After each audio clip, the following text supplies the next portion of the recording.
All for coming. I'm Kristi Noem, and I am the Secretary of Homeland Security for President Trump.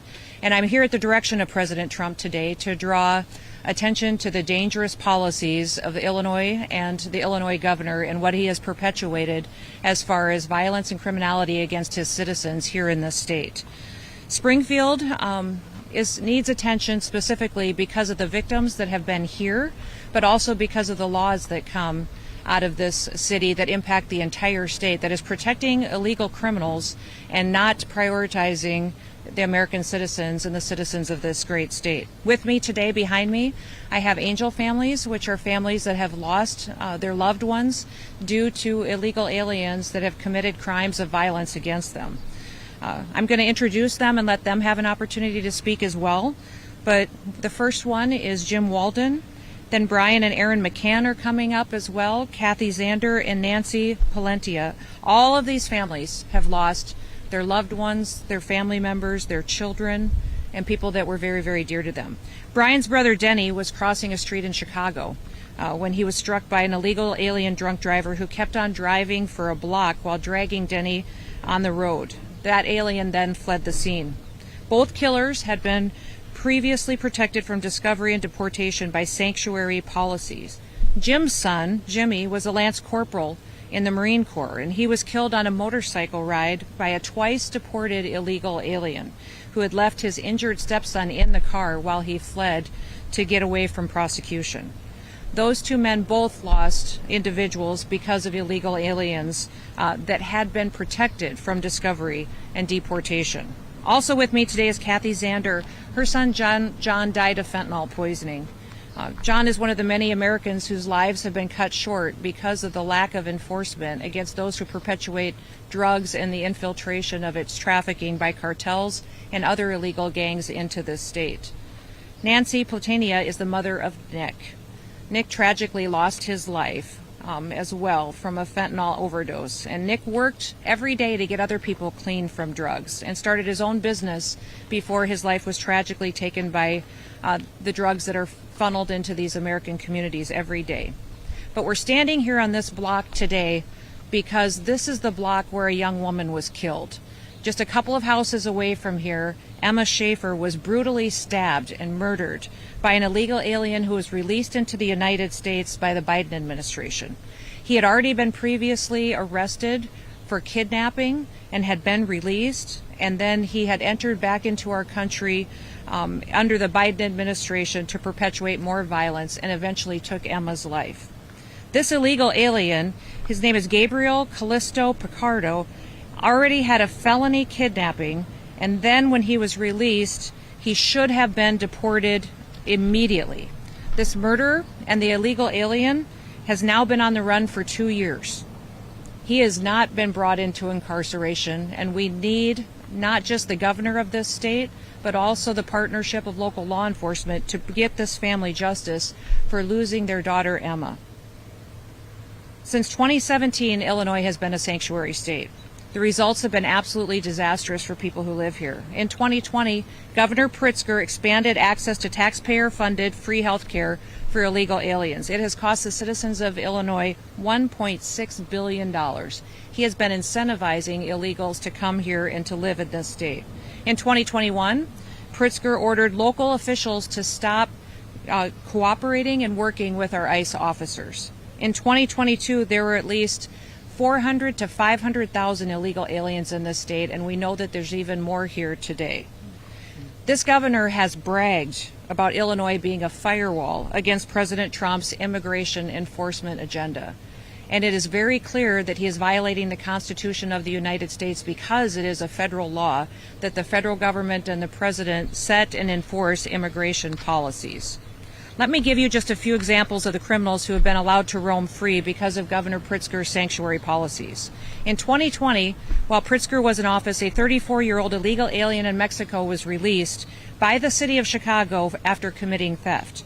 He'd already been deported, he was a convicted felon, and they let him get away. He then went on to sexually assault a 3-year-old girl in a McDonald's bathroom.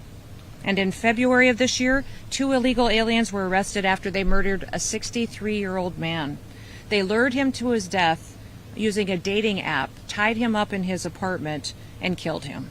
They then used his credit card and his phones and spent over $4,000 before they were arrested. And just earlier this week, ICE finally arrested and took into federal custody an illegal alien who had been arrested 16 times in Chicago and had been continuously released over and over again.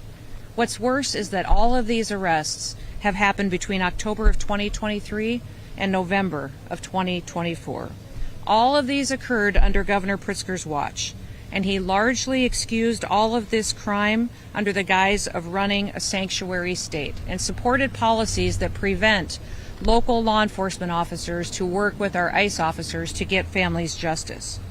Now that we've given the American people the safest and most secure border in American history, we have to double down at removing dangerous criminals. President Trump has been focused on making sure that we're going after the worst of the worst, going after those who are perpetuating violence against American citizens. And Governor Pritzker has created a sanctuary here for those criminals and invited them here with free health care, free housing, free assistance, and facilitated them being protected from being brought to justice.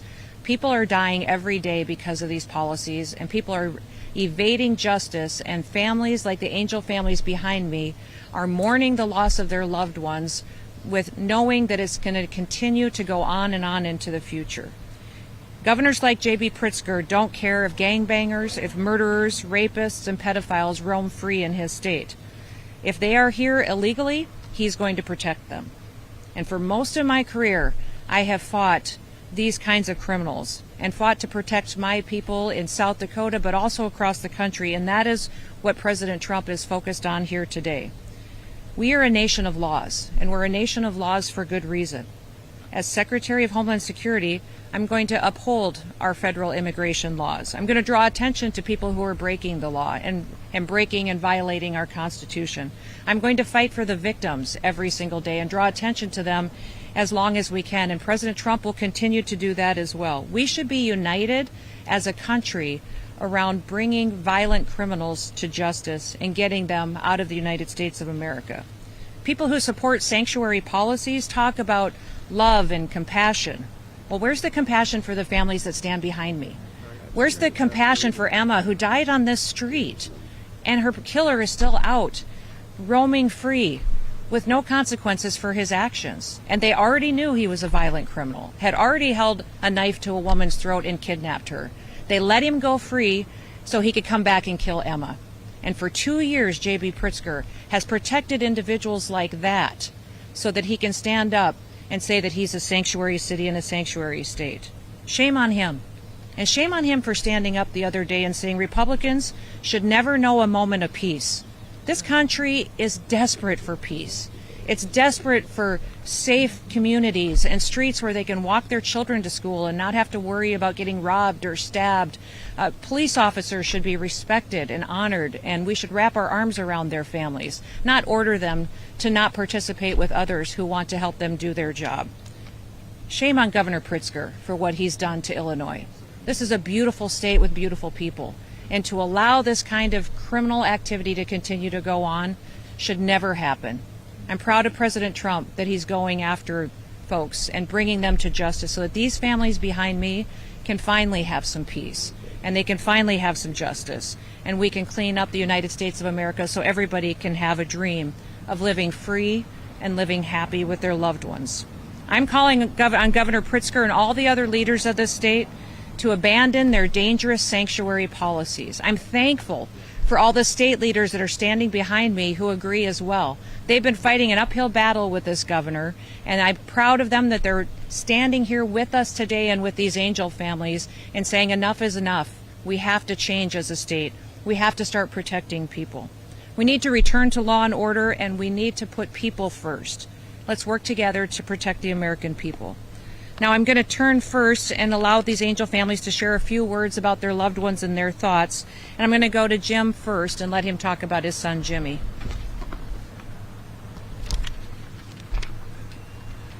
Good morning, everyone. As the Secretary referred to, my son was serving in the United States Marine Corps in the intel field. He worked for the National Security Agency. Jimmy was 21 years old.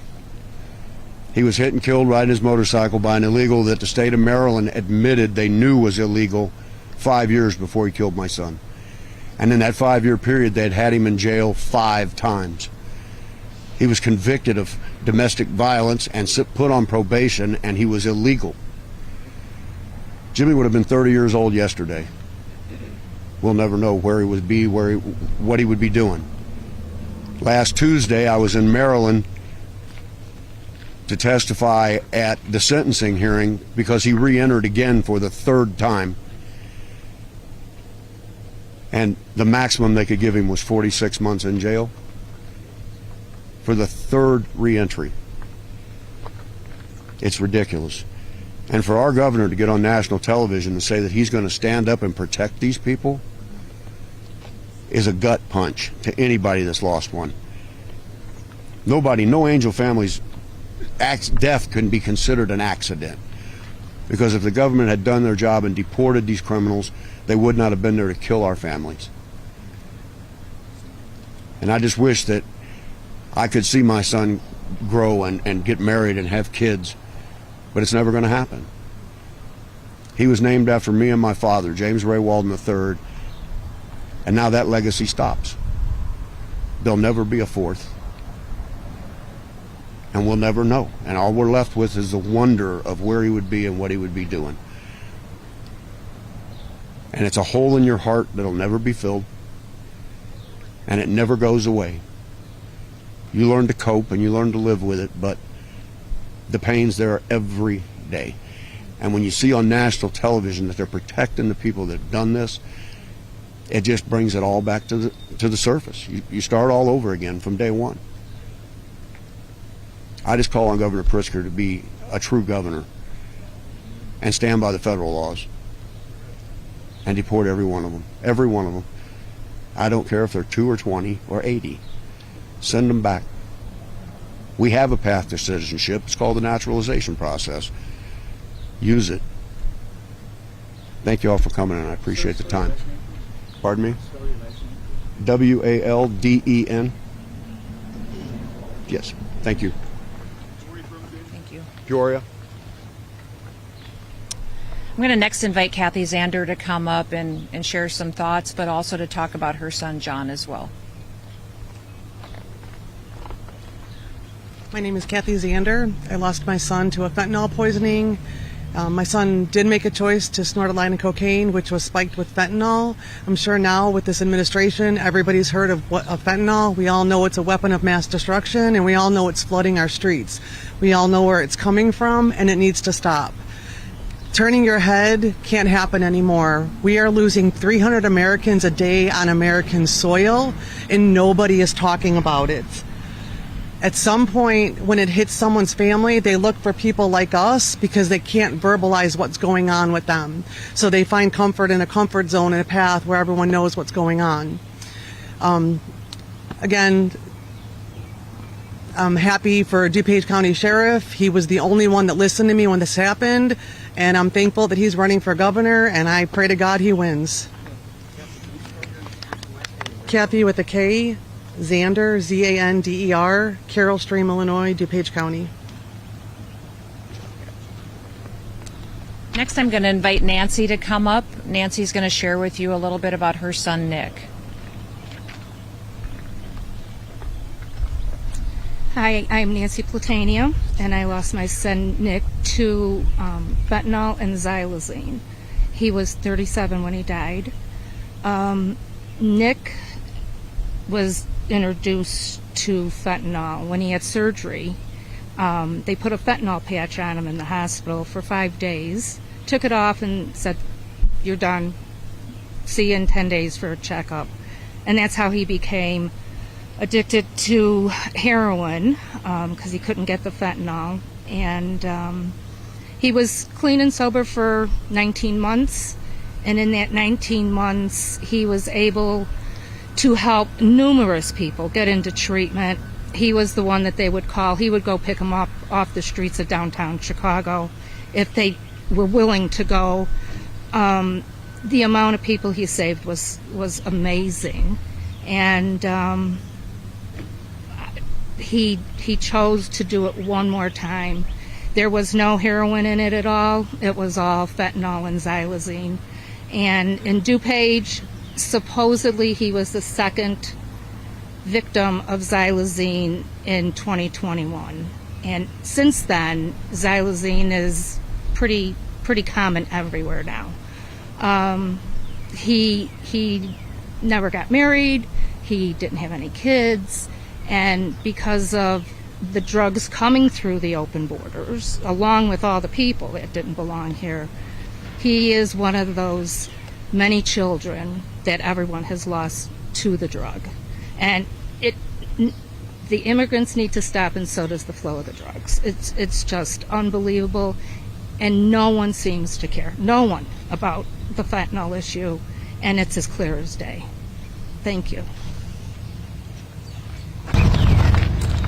I'm going to invite Brian to come up and share his brother's story. He lost his brother Denny in Chicago in a horrific way, and I'm just so proud of him for standing up here and being willing to talk about it and about the changes that need to happen here in Illinois. Thank you. My name is Brian McCann. My brother Dennis was killed violently in the Logan Square neighborhood in June of 2011. He was killed by an illegal alien, one Saul Chavez, who had been convicted of a similar crime, although there was no death involved, 2 years prior. And he was not deported because Chicago and Cook County had already established a sanctuary system. And 2 months after my brother was killed, Cook County encoded the law and passed the sanctuary law. A year after that, the city did, and about 7 or 8 years, Pritzker signed Illinois to go sanctuary. So we're one of the most notorious sanctuary states in the Union. Before I go on, though, I'd like to say a word about an organization that I founded on behalf of victims. It's called Advocates for Victims of Illegal Alien Crime. We work with victims all over the country. We've testified before Congress. We've done many pressers like this. I've even written a book called Death in Chicago, a Sanctuary City. We're very active in this work. We work with other entities like FAIR, and we lobby in Congress. I'd like to also say a kind word about Secretary Noem. She did a tremendous job yesterday before a congressional committee, and she withstood the ignorant questioning by Laura Underwood, who was my former congresswoman, and she has the audacity to want to run for governor. I can't believe it when I watched that yesterday. The secretary did. She represented our interests so well yesterday, as she's doing today and will continue to do her tenure as Secretary of Homeland Security. The good news is, if I can say it, after writing several letters, I prevailed on the FBI and the former secretary and Senator Durbin to do something about extraditing my brother's killer. He fled to Mexico, and he lived down there for about 9 years, and I finally got a call about 4 years ago that they were going to bring him back home, and we spent to the Cook County courts. He's now residing in a downstate prison, serving time for the crime that he committed. My brother's family survives. He was a grandfather at the time. He was 66 years old, and he was on his way to call on a Hispanic Mexican restaurateur.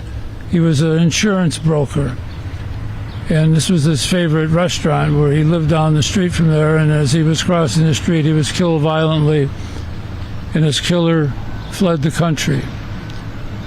But justice has been returned, some measure, but full justice will never be returned to a death one. I can't imagine what wonderful people behind me, namely Jim and the ladies who've lost children to this horrible sanctuary and situation. A brother's one thing, but losing a child is quite another. So my heart goes out to them, and I want to thank everybody for being here, and be good. Thank you. Thank you, Brian. Thank you for sharing your story. And also, Brian's joined by his wife, Erin, and we thank them for all their work in advocating to help victims of illegal criminal activity. The one thing that I would like to say is we're standing on the street because of Emma Schaefer. She lost her life to an illegal alien that's still out at large, probably in this state. We can't confirm that because the local law enforcement and the state law enforcement are barred by state law with the support of Governor Pritzker from sharing any information with our ICE officers or HSI officers. This is the individual who killed Emma. And I would ask you to implore your leaders here in this state to participate with us so we can bring him in before he kills someone else. He stabbed her repeatedly, over and over again. She lost her life, and her killer is still loose today. So I would ask that you continue to go to Governor Pritzker, tell him to change his laws so that individuals like that can be brought to justice. Also, just recently, we had an individual who was convicted in 2019 of killing his own father. He was sentenced to 20 years in incarceration, but was released in this state after serving only 6. We did put a detainer out on him, and the state did not honor it, and they released him out onto the streets. We did just finally pick him up, but that tells you exactly what happens over and over again. Someone who could be convicted of murder, be sentenced, released early in the state of Illinois with the support of the governor to go out and commit more crimes, and they don't even be able to share information or participate with us in trying to get these dangerous people out of the state and out of the country. So I would like to continue to ask Governor Pritzker, change your ways, protect your people. Help us clean up our streets and help us stop this violent, illegal, alien, criminal activity that's happening in your state, and your people are being so disserviced by the actions and the support that you've taken against this administration to try to work to make America safe again. Yes. Secretary, with all due respect to you and your families, can you answer to people like the governor that believe that he only presents circumstantial evidence, that there's no statistical evidence to support President Trump's immigration policy? There's no statistical evidence to support it? What do you mean?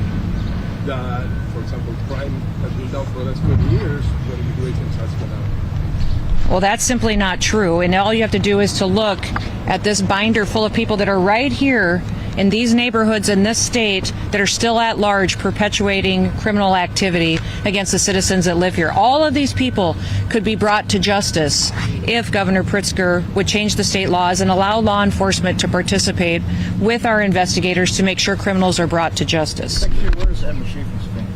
Did you speak to them? We have been reaching out to them and weren't able to get a response yet, but we have been reaching out to them. Second, were you aware that Emma Schaefer's family is across town at the protest against disappearance and against this? No, I wasn't aware of that. Is that her immediate family? Yes, Yeah. her mother is Yes. correct. Thank you. Did you have a question? I did. It was about the real ID. I'm just wondering why the last minute change. You know, like if people don't need a real ID to fly today, will they be later? Like, what's the next steps? Well, it's not a last minute change. That law was passed 20 years ago. Joe Biden chose to have it implemented on May 7th, which is today. And so we are implementing the federal law, and it's a valid ID that will be able to go forward and to make sure that we know who's traveling on our federal transportation system. So people will be able to prove their legal status, who they are, and that they are supposed to be here. Secretary, Yes. Secretary, Governor Pritzker has repeatedly said that he believes that people who are illegally in this country and commit violent crimes should be deported. What's your response to that? Then he should participate with us. He should change the state law that allows his local law enforcement to participate with us to make sure that we can share that information to bring people to justice. Secretary, as far as like, I don't know if you have statistics or even estimates of the number of people who are in this country illegally today, and out of those individuals. Oh, we believe in the millions of criminal records. It'll be different kinds of charges and different kinds of, based on, it could be theft, petty crime, but it could be murder, rape, but many, many of them that we need to bring. Yes. There have been reports that the administration is considering sending migrants to Libya. Is that true? Or could you explain how that would work? I can't confirm anything. Thank you. Thank you all. Thank you, guys. Thank you all. Thank you guys for being here. Thank you all. Any follow-ups, public affairs officials, please reach out to us. Oh, yes. It's got all my information. Yeah. Thank you so much. Good to see you. Yeah. We got here to listen. Can we check your photo with the freedom Can you just have everyone, so I got to wait out here? Hey guys, can we Ready? just wait a little bit so she has 1, the 2, 3. Perfect, thank you.